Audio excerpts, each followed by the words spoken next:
Weft knitting machine parts. Weft knitting machine parts, this is called as a sinker, and sinker is the one of the part of the weft knitting machine. Sinker is in the middle part of the cylinder, upper portion of the dial gauge.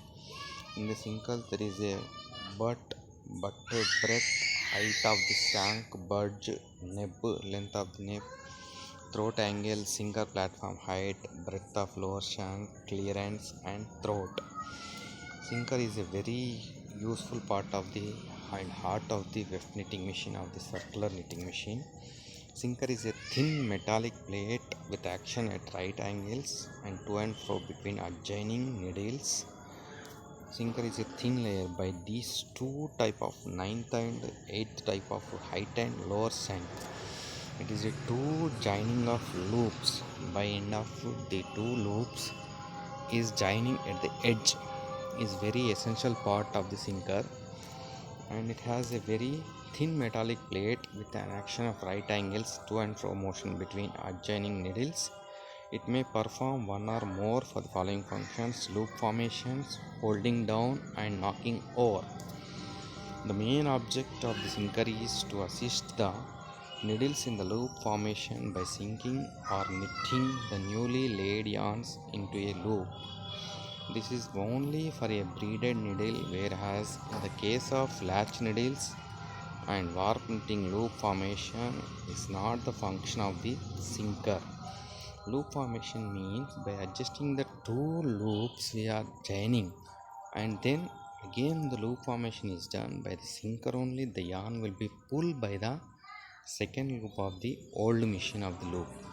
Okay, then the two joints of the loops by the wale wise or coarse wise, where the sinker is only main heart of the warp knitting weft knitting machine. It holds the down the loops and the lower level of the needle stems and prevents the old loops from being lifted as the needles rise to clear them for their hooks. The third function is knocking over, at which the needles passes through the old loop by drawing a new loop, and it is a cylindrical part of the main function of this cylinder. It has a warp knitting machine. In this only the dial gauge is there. In the dial gauge only the needles are inserted. The cylinder is a steel circular bed having grooves, cuts on its out periphery into which needles are mounted. With reference to the tricks, the needles move vertical up and down by their butt being in contact with the cam track.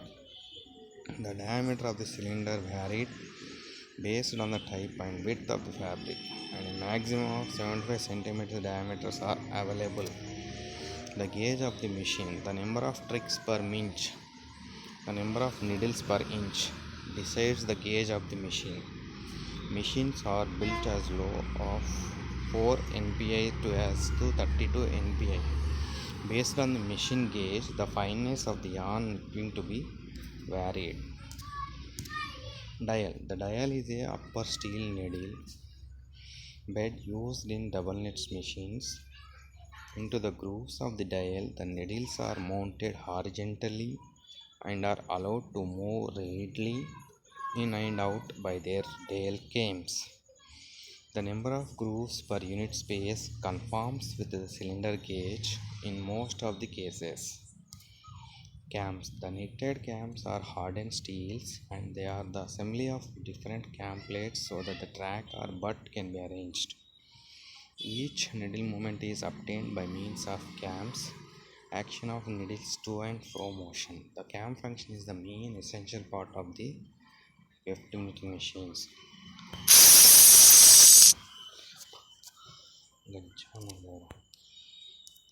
The upward movement of the needles is obtained by the rising cams or clearing cams. The rising cam places the needles at the certain level and it approaches the yarn area. This is a cam portion of the needle, direction of the needle travel and needle motion required, clear feeding and running, knocking and guard cam. Creels are the netting elements which carry the yarn packages to feed the netting zone. The number of feeders in the knitting machines is equal to the number of cones in the creels. Reserve cones can also placed in each position. Feeders. The feeders are yarn guide placed close to the full circumference of the knitting zone. The feeders feed the yarn into the needles hooks and control the needles latches in their open position while the needles attain their clearing position. In circular knitting machine, the tubular fabrics descends from the needle, then it is converged into flattened double layer and then rolled into the yard goods. During such conversions, irregular tensions are developed throughout the fabric due to distance variations, which leads to crease marks and stitch deformations. They can be only removed with great difficulty during fabric finishings. To overcome this problem, the knitting machines are equipped with spreaders which applies a more uniform tension to the fabrics. Takedown and winding mechanism. This mechanism withdraws from the fabrics from which the needles and wind them into the cloth roll. The takedown mechanism consisting of groove rollers through which the fabrics in which downwards.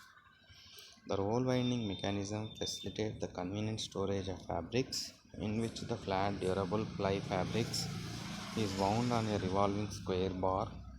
The takedown and winding devices are either driven mechanically by the main drive and the motor through an additional current motor.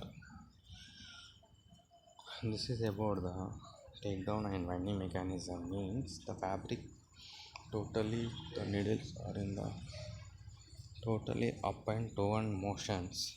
The needles functions. Then the fabric rotates towards up and down directions. After that, the fabric downward pulls and it will take up to the roller winders mechanisms, and it will be additional direct current motors are also available to push the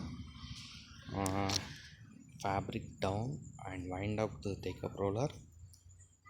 And same way the continuous process of the fabric will be rotates, and the construction of the these parts of the cams and driven motions and cylinder sinkers are main essential parts of the weft knitting machines and very useful to the uh, construction patterns. So this is the main parts of the weft knitting machines. The roll winding mechanism is very difficult to double fabrics or wound equally balls. Okay, thank you.